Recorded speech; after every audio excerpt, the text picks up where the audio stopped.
Hi, welcome. Enjoy the content, subscribe, and turn on notifications. Madeline grew up in a small town where everyone knew each other by name, and any personal achievement was a reason for collective celebration. The daughter of a construction worker and a seamstress, she knew from an early age that if she wanted to achieve something big, she'd have to work twice as hard. The idea of studying medicine came to her during childhood, when she saw a neighbor being treated by a doctor during an emergency. That scene stayed with her like a calling, like a starting point. From that moment on, she dedicated every second of her teenage years to studying. While many her age were going out, traveling, or getting distracted by anything fun, Madeline spent hours locked in her room surrounded by open books. Her effort paid off. She had been accepted into one of the most respected universities in the country. It was a life-changing moment. At the farewell party, neighbors, friends, and even people she barely recognized showed up just to wish her luck. That goodbye meant more than just moving away. It felt like she was carrying the dreams of the entire community on her shoulders. The first years of medical school were tough. The workload was intense, and the pressure she placed on herself was even heavier. Still, Madeline stood out. Teachers praised her dedication, classmates admired her focus and kindness. She managed to balance the coldness necessary for dealing with clinical cases with the empathy needed to truly listen to patients. This balance made her an admirable future doctor. It was in her third year that Connor entered her life. He was a business major but attended classes in the same building, and they met by chance in line at the campus cafe. Their conversation started with casual comments about how long the wait was, but it stretched on like they'd known each other for years. Connor was different. He had a light-hearted way of seeing life, which sharply contrasted with the constant weight Madeline carried. He came from a stable family, had ambitious plans, but somehow always had time to listen, to laugh, to notice details that daily routines often crushed. The conversations turned into meetings. The meetings became dinners. And slowly, they became inseparable. There was something in Connor's gaze that gave her comfort, as if he was silently saying everything would be okay, even when nothing really pointed in that direction. Madeline allowed herself to feel this love, despite her fears and inner warnings. She knew love could be distracting, but with him, it felt different. Connor didn't take away her focus, he added to it. As graduation approached, marriage naturally became part of their conversations. It felt like they had lived years beyond the 3 they had actually shared. And shortly after graduating, they decided to make it official. The ceremony was simple, filled with loved ones, and marked by a sense of certainty. It was as if both had found the exact missing piece of their lives. Over time, they built a solid routine. They shared responsibilities, supported each other through professional challenges, and dreamed of a life combining personal success with family. The problem is that when everything seems perfect, it's easy to forget to nurture what holds it all together.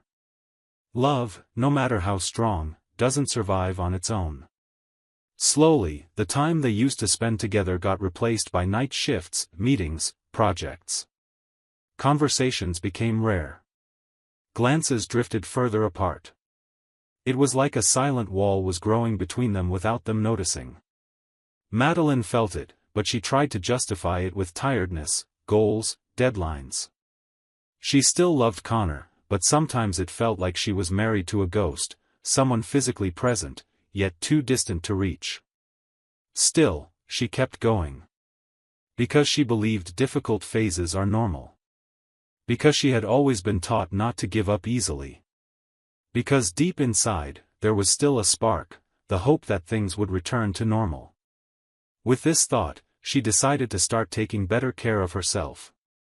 She found a gym near the hospital, something that fit her tight schedule. She wanted to feel better, lighter, more alive. She had no idea that by doing so, she was opening a door that would change the course of her life. But until this point, everything seemed fixable. Everything looked like a road with just a few curves. But the most dangerous turn hadn't arrived yet. And when it did, it came without warning, without time to break. Signing up for the gym was a simple, almost automatic decision. Madeline wanted to move her body and maybe clear her mind between shifts. The hospital routine had become too demanding, and the growing distance between her and Connor made everything even heavier. She preferred keeping busy with new activities rather than facing the silence of conversations that had stopped happening. It was in the second week of training that Patrick reappeared. He was also a doctor and had crossed paths with Madeline in past surgeries and shifts. Always a person with a bold personality, Patrick was the kind who spoke loudly, laughed easily, and made his presence known wherever he went. He believed charm opened doors and often forced his way in without asking permission. When he saw her there the first time, he smiled and struck up a conversation like they were old friends. He talked about the hospital, about residency days, about how nice it was to see a familiar face outside of work. She responded politely, but kept her distance. It wasn't the right time for closeness. Even so, he started seeking her out more often. He always had an excuse, asking for help with equipment, complimenting her progress in training, suggesting they stretch together. He was subtle enough not to seem invasive, but persistent enough to be uncomfortable. Madeline noticed everything, but at first tried to take it lightly. She thought maybe she was overreacting, reading too much into things. Deep down, she was proud of maintaining control. But inside, the balance she valued so much was beginning to break. Long shifts at the hospital, the coldness between her and Connor, sleepless nights trying to understand exactly where everything started falling apart. Amid all this, Patrick seemed like an escape. He offered ease, attention, asked questions Connor no longer asked, complimented little details no one else seemed to notice anymore. On that particular night, Madeline had argued with Connor over text. A silly misunderstanding, but it escalated quickly due to both of their lack of patience. His short reply was the last thing she read before heading out to train. She arrived at the gym trying to focus, but her thoughts pulled her elsewhere. During the workout, Patrick approached again. He commented on her tired expression, joked about how deeply she breathed with each exercise, and ended by saying she deserved someone who truly saw her. The words were carefully chosen. Madeline felt a lump in her throat. It wasn't planned. Or premeditated. It was like something inside her had quietly broken, and in that moment, she simply let go. After training, the two left together, and everything happened faster than comfortable. Madeline knew exactly what she was doing. Knew what she was destroying. But it felt like she was numb, like she wanted to see just how deep the bottom of the pit really was. Right after, came the impact. Guilt, weight, the bitter taste of choice. She returned home, took a shower in silence, sat in the living room, and stared at her own reflection for a few minutes. Connor was already asleep, as usual. And she stayed there, motionless, as if her body was present but her mind had been ripped away.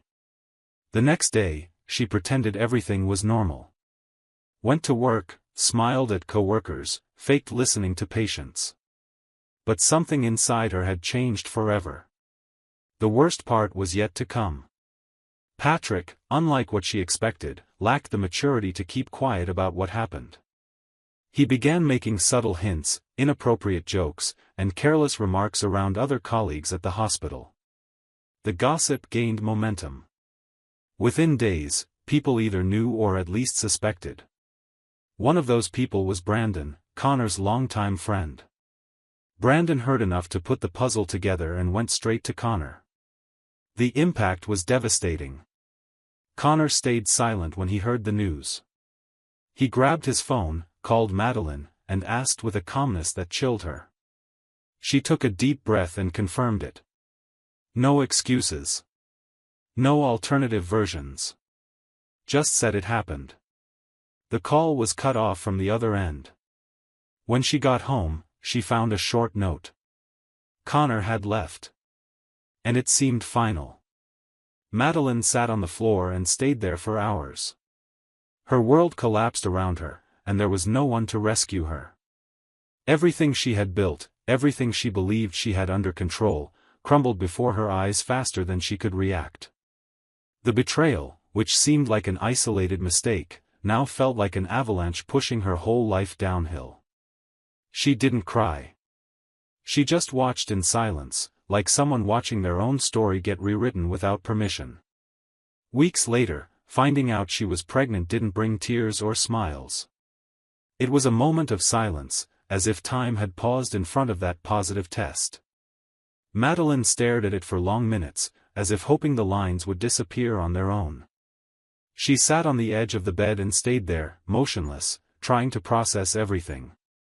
It wasn't just a surprise. It was an unexpected twist in the middle of chaos. She thought about Connor. About his face. About the last time they spoke. Wondered if it still made sense to tell him. Wondered if it would change anything. But after hours stuck in that dilemma, she picked up the phone and dialed. His voice answered coldly. She got straight to the point. Said she was pregnant and that she was certain he was the father. His response came loaded with doubt. He stayed silent for a few seconds and then asked if she was sure. She confirmed. Connor sighed and said that at that moment, he didn't know what to do with that information. And hung up. Madeline didn't try calling again. Didn't demand presence, didn't ask for support. She knew he needed time, and maybe not even time would be enough to fix what had been destroyed. In the following days, she started living more cautiously, as if every step was calculated precisely. She informed the hospital. Adjusted her schedule. Avoided talking about it with any colleague whenever possible. The few people who knew about the breakup with Connor created theories, whispered in hallways, but in front of her, the topic turned to silence. The pregnancy progressed without major complications. She attended regular checkups, took care of her diet, read about motherhood during breaks between shifts. She had no one to share her worries with, so she wrote everything in an old notebook she kept inside the kitchen cabinet.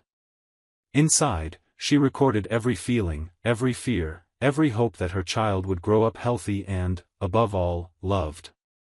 Patrick noticed Madeline pulling away within the first few weeks.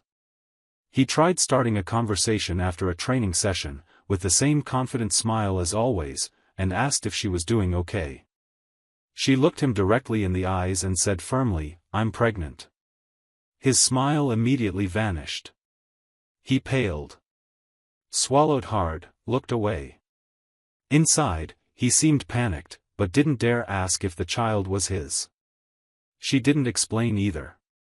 He simply wished her luck and walked away, leaving no space for more words.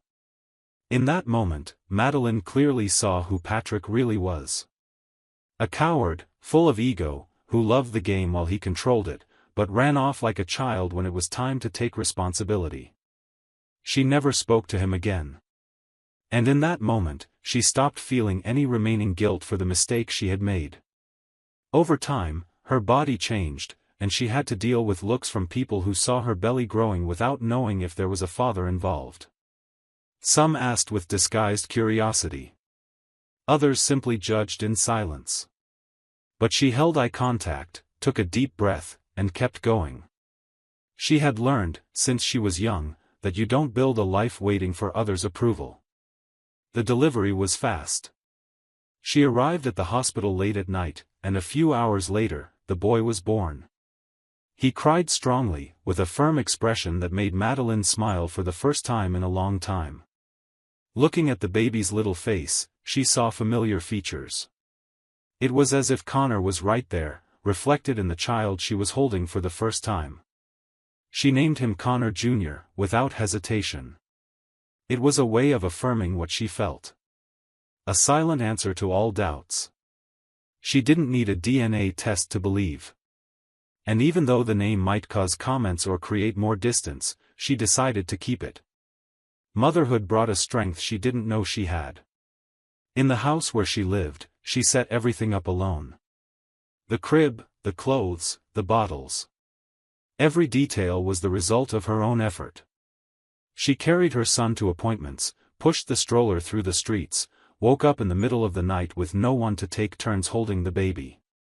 All of this without showing weakness, without mourning what she had lost. Meanwhile, Connor tried to pretend everything was normal. He threw himself into work. Accepted invitations from friends offering distraction and avoided delicate topics. But inside him, a growing emptiness remained. He thought about his son. Thought about Madeline. Thought about everything that could have been different if he had made other choices. He replayed the conversation where she told him about the pregnancy, trying to find signs of dishonesty, something that would justify his withdrawal. But he couldn't find any. Sometimes at night, he would look at her social media profile and view discreet photos. None with the baby's face. Just soft snapshots of simple moments. He read the comments, watched the likes, and felt a kind of absence that hurt more than any uncomfortable presence. There was a family growing without him. And he didn't know what to do with that. Months passed and pride still weighed heavily. He told himself he couldn't trust. That he needed certainty before getting involved again. But what bothered him most was the fact that, even from a distance, he saw himself in every step of that story. Connor was physically far away, but emotionally tied to everything. And the longer time passed, the harder it became to maintain the barrier he had built himself. Their loneliness continued in parallel, as if they lived in separate worlds connected only by an invisible bridge. And that bridge, one day, would demand a price. Because love, even when wounded, when real, finds ways to survive, even if it must endure deep pain before it can rise again. 7 months had passed since Connor Jr.'s birth, and Madeline's life continued quietly. Days were full, raising a child required energy and focus, but inside her was a strange calm. She no longer waited for calls, no longer imagined reconciliations. She had learned to deal with absence like someone learning to live with a scar. It left marks, but didn't hurt all the time. What Madeline didn't know was that her story was about to take another unexpected turn. That morning, a medical event gathered former students and hospital professionals for a lecture on complex clinical cases. Madeline hesitated about attending. She was exhausted, her son had slept poorly, and the logistics of leaving with a baby weren't easy. Still, she decided to go. She brought Connor Jr. with her, wrapped in a light blanket, sleeping with his face pressed against her shoulder. Arriving at the auditorium, she was greeted by former colleagues, exchanged quick greetings, and tried to stay low-key. It was in the middle of the lecture, while listening to a technical explanation, that she felt movement near the entrance. A group arrived late. Among them was Connor. Without thinking, she turned her head. Her reaction was instinctive. He looked thinner, more serious, but still had the same deep gaze. When his eyes met hers, something suspended formed in the air. He held her gaze a second longer than he should have, then looked down. His eyes landed on the baby sleeping on her shoulder. Connor froze. He was stunned, as if the ground had disappeared for a moment. Later, after the event ended, she was preparing to leave when she heard his voice calling her name. She turned calmly. He stopped a few steps away. They looked at each other, neither knowing how to begin. It was he who spoke first. "He's my son." She simply replied, "You can see for yourself." He moved closer, looked at the sleeping boy, and the impact was stronger than he expected. The shape of the eyes, the nose line, the chin, it was like seeing a miniature version of himself. Connor visibly shook. That night, he sent a message asking to talk in person. Madeline simply replied with a time and place. They met at a small, discreet cafe, far from familiar eyes. He got straight to the point. He asked to do a DNA test. She had expected it. Said she would accept it without any issue. No drama, no manipulation. And this affected him more than any argument could. The results came quickly. Connor Jr. was biologically his. Clear. Undeniable. Connor asked for time to process everything. Said he needed to understand how to act, how to reconnect with something that should have belonged to him from the start. Madeline listened in silence. She told him the child would have the space he wanted to occupy, but no one would force bonds. That was his decision. In the following days, Connor started visiting her house. First, just to see the baby. Then, to help with small tasks. He brought diapers, bought new bottles, and started staying longer. And slowly, without realizing it, the three were sitting on the same couch watching cartoons, laughing at silly everyday jokes, sharing improvised meals in the kitchen. The reconnection didn't come with promises or declarations of eternal love. It came through small actions, sincere gestures, and the realization that some mistakes cannot be erased, but they can be overcome. Both knew the past carried weight. That there was pain between them that wouldn't vanish overnight. But they also knew there was something stronger, the desire to rebuild. Months later, now living together again, life seemed to find a new rhythm. There were still fears, insecurities, and difficult days. But there were also spontaneous laughs, peaceful nights, and a child growing up surrounded by two adults who learned the hardest way possible the value of a family. On Connor's birthday, Madeline prepared a simple dinner. It was just the three of them. Connor Jr. wore a shirt with his dad's name printed on it and ran to him with a gift in his hands. It was a small box carefully wrapped. Connor opened it and found a leather keychain engraved with the word family. He smiled, surprised. He was about to thank her, but Madeline interrupted and said, "That's not the gift. The gift is what we rebuilt. It's having you here." He held the keychain for a few seconds, like someone holding something fragile. He looked at the two in front of him and responded with a firm smile, "The best gift is already here." That moment sealed something no time, no mistakes, no pride could erase. Their story had scars, but it also had deep roots. And in that night, it became clear that some families aren't built perfectly. They're built with courage. With forgiveness. And with the daily decision to stay, even after everything. Suspicious of your wife or daughter-in-law? Don't go through what we saw in the video. Check the link in the comments and get the ebook with valuable tips and investigator-approved sites to clear your doubts. Thank you for watching the video. If you enjoyed it, don't forget to subscribe to the channel and turn on notifications so you won't miss any updates. See you next time.